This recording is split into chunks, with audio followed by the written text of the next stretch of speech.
WCBI News at 6 starts now. Two law enforcement agencies, one team effort, Tupelo and Lee County Sheriff's deputies raid a Tupelo home and make a big drug bust. Investigators seized more than 30 ounces of powdered cocaine and $22,000 in cash. There was also a firearm and marijuana along with other paraphernalia. 32-year-old Rico Alonzo Morris was arrested during the raid. He's charged with aggravated trafficking. The street value of the cocaine alone is estimated to be $50,000. Morris may also be facing some federal charges. The investigation began in February when officers were working on a separate shooting that happened at Morris's home. After the investigation was complete, then the complete circle of the problem has come, that it was all surrounded around drugs. And unfortunately, that's what we deal with in everyday society and law enforcement. Is a lot of our criminal activity, whether it be burglaries or shootings or robberies or anything, has all been connected back to the drug cartel. So, with this much getting off the streets, that's a big lick. Morris's bond is set at $50,000. An Aberdeen man already wanted for one charge is now facing drug charges. Amory police were responding to a medical call Thursday when 26-year-old Samuel Johnson reportedly approached them after finding he had an outstanding warrant. Officers arrested him. During the search, they found meth. Johnson is charged with possession of a controlled substance. He posted a $10,000 bond and was released. A Starkville preacher finds a shocking discovery after worship service on Sunday. Someone defaced his church's sign. Michael Boyd is the bishop at Victory Center Church on Highway 25 there in Starkville. He says after service he found the letters KKK etched in the church sign. Boyd says his church is predominantly African American. It's very disheartening. This sign has been up for about 15 years now. Never had any problems, but all of a sudden now I'm seeing KKK on my sign. That's a sad thing that we have to deal with such an issue as this. Boyd says he has filed a police report and church members will replace the sign immediately. The vandalism is still under investigation. 5 people are arrested after a drug sting in Prentiss County. The Sheriff's Department says the undercover investigation lasted several months. These 5 people are from Prentiss County or nearby. Carla Burcham, Kayla Crane, Carrie Eaton, Leland Fields, and Brandon Horton. The charges range from possession to sale. One charge involves a sale near a school. 2 of the charges are for a child being present during a sale. 2 Lowndes County residents are charged with identity theft in 2 separate investigations. 41-year-old Georgina Slayton is charged with identity theft. Sheriff's deputies, or rather detectives, say she took a relative's check without permission. Meanwhile, James Ray Kahn is charged with hindering prosecution. Deputies say Kahn knew that Slayton was wanted and did not assist in the investigation. And in an unrelated case, 21-year-old Matthew Guy is charged with identity theft. The Millport, Alabama man is accused of taking a check that did not belong to him. All of the cases remain under investigation. A West Alabama woman is missing and law enforcement is asking for the public's help. The Pickens County Sheriff's Office is looking for Christy Cook. Sheriff David Abston says she was last seen in Pickens County last Wednesday afternoon. He says she was traveling to Tennessee and didn't arrive at her destination. The truck she was in was recovered in Etowah County. She's 5 foot 3 inches tall and weighs 150 pounds. She has a tattoo of 5150 on the right side of her neck. Anyone with information should call the Pickens County Sheriff's Office.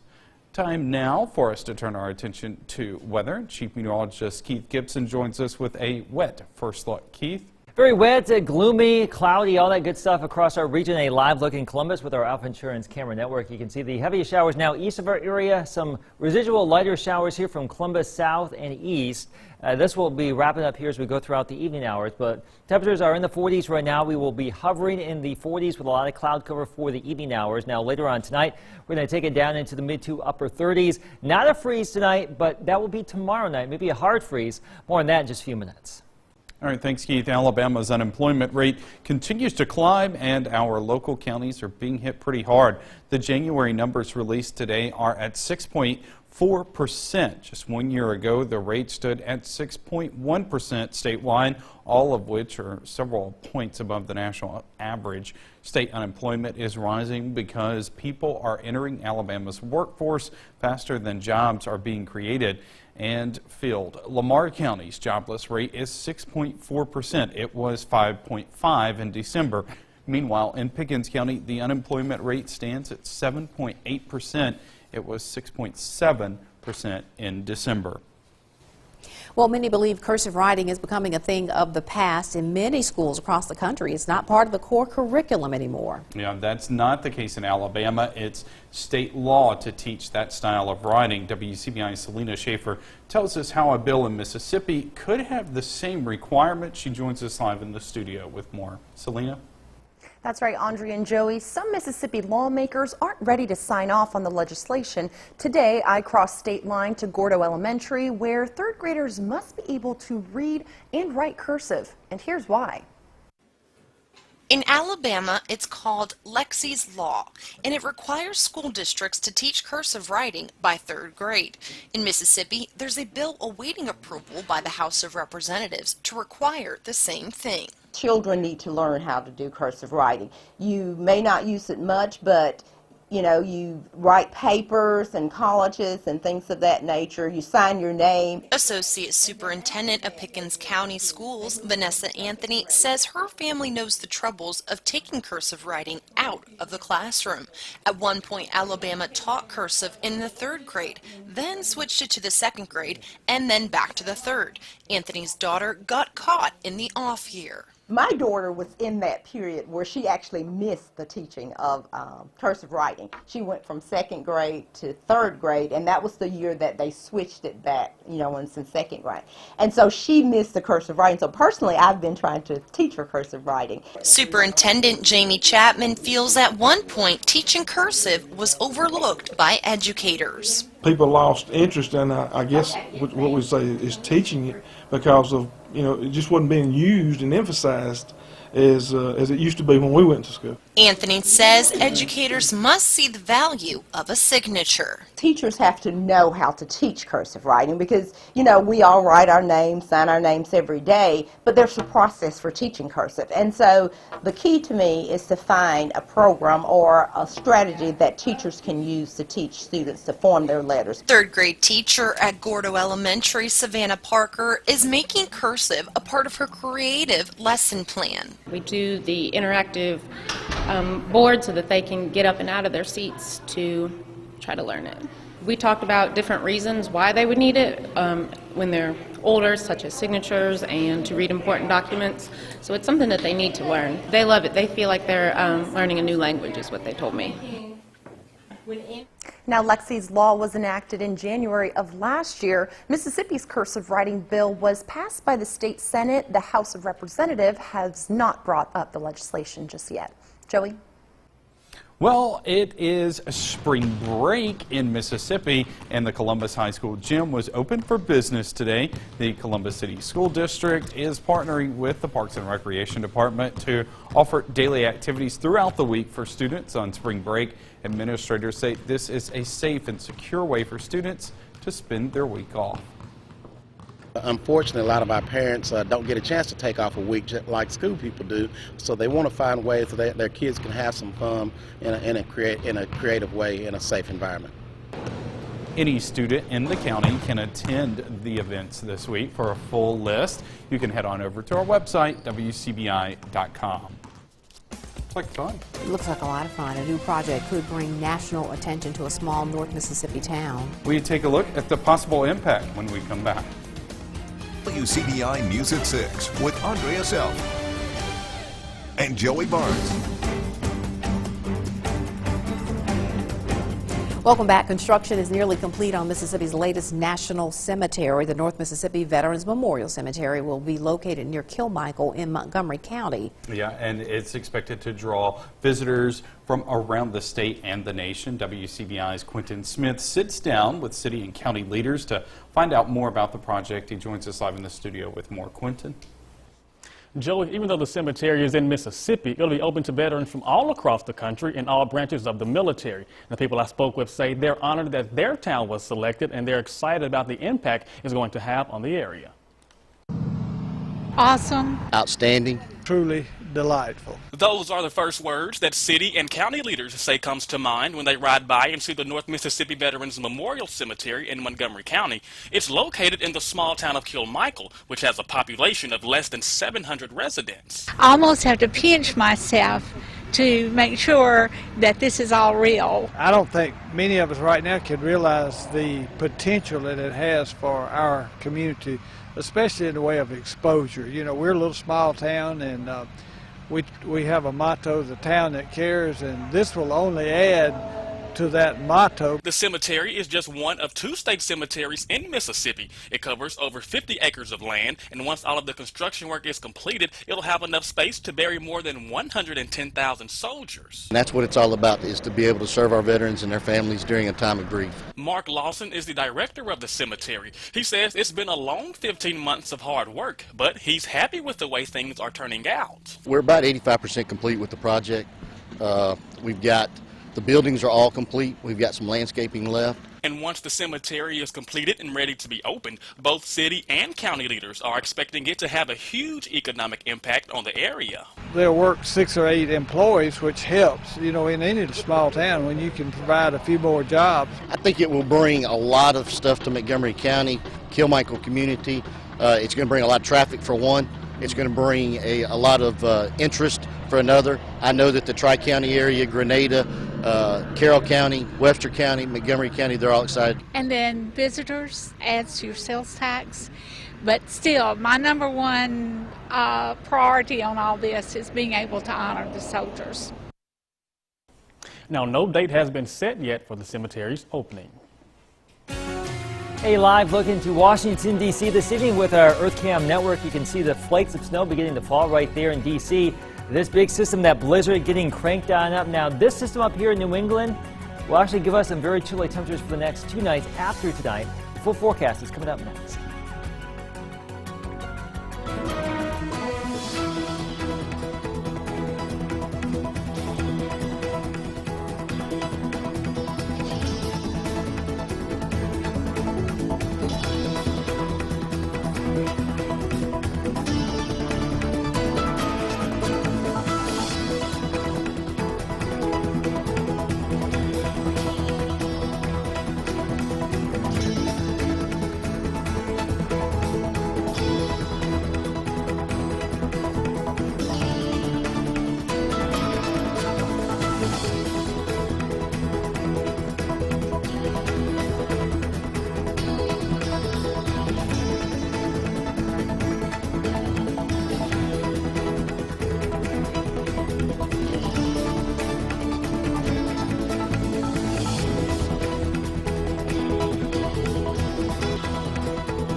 Your first alert weather forecast with Chief Meteorologist Keith Gibson.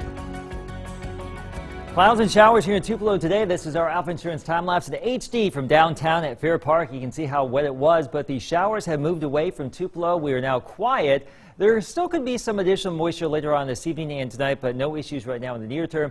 And right now pulling away from Columbus, the heaviest right now from Tuscaloosa to Birmingham. But as we look upstream, there's another little batch of showers trying to get going near Memphis with a lot of cloud cover. All of this will swing on through tonight and tomorrow morning. So not a lot of additional moisture expected here, but there could be a few showers later tonight. We are in the mid-40s rather here across our viewing area. Later on tonight, I think we dip back down into the mid to upper 30s, mostly cloudy. Let's just call it cloudy at this point, with a few isolated showers going forward. Now here's our planner for tomorrow in the Columbus area. Extensive cloud cover around 40 at 8 o'clock. By noon, 46, we'll start to break up those clouds, and I think we'll become mostly sunny during the afternoon. But notice the forecast high around 50. Some of you will stay in the upper 40s, well below the average for this time of year. And upper 40s to mid 40s north and low 50s to mid 50s south. That's the way it's looking for our day Tuesday. Tomorrow night, we do have a expected freeze coming our way. A freeze watch in the light blue, already a freeze warning in the purple, but the entire viewing area is under this freeze threat, and that means sensitive plants could be damaged tomorrow night. Forecast lows mid to upper 20s, and then Wednesday night as well, below freezing, maybe a little bit warmer than tomorrow night, but the next 2 nights after tonight, Tuesday night, Wednesday night, we're looking at that freeze potential. So cover the plants if they are already sprouting in your backyard. Now, the big system going up the eastern seaboard, there it is. A blizzard will get going later tonight. On the back side of it, we have this northerly breeze, and that's going to keep us cool with this big area of high pressure coming on into Canada. So we are going to be chilly between now and at least Thursday. That's going to start to lift out as we close out the work week. By the weekend and next week, after spring break, the warmth is coming on back. Go figure. Here's our 7-day forecast. You can see we're looking at around 50 tomorrow, 27 tomorrow night, 49 tons of sun Wednesday. Very chilly, though. High pressure is moving on in. 28 Wednesday night, rather. 50 on Thursday. 68 on St. Patrick's Day. A few showers possible Friday night into Saturday morning. But there's that warmer mid to upper 60 regime for the weekend, and 70s by early next week. All right, coming up, Mississippi State learns where they've been placed in the upcoming NCAA women's basketball tournament. Find out next in sports. WCBI Sports with Robbie Donahoe is brought to you by your local Ford dealers. Go further. We are still waiting to see where Mississippi State will be in the NCAA women's basketball tournament. They have already unveiled one regional, that is the Yukon Regional, and good news, Bulldog fans, you don't have to worry about the Huskies right now, as Mississippi State is not in the Bridgeport, Connecticut Regional. And as of right now, more than likely, they will not be in the Stockton, California Regional. That's a good sign for all you traveling Bulldog fans who may want to follow Mississippi State if they go to the Sweet 16. Right now, as of right now, South Carolina is the #1 seed in the Stockton, California Regional.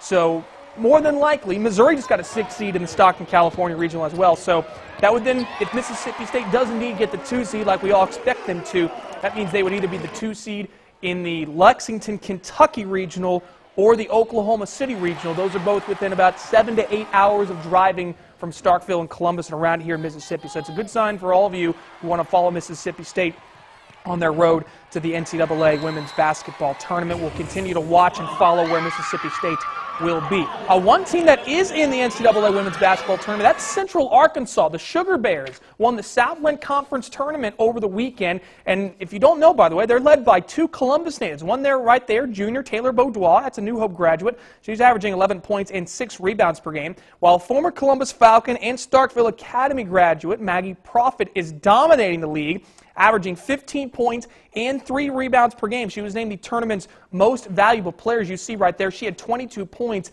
in that championship game win over Stephen F. Austin. So Central Arkansas has not been selected for the tournament just yet. They're still waiting to get picked, but more than likely they're going to be around a 14 seed.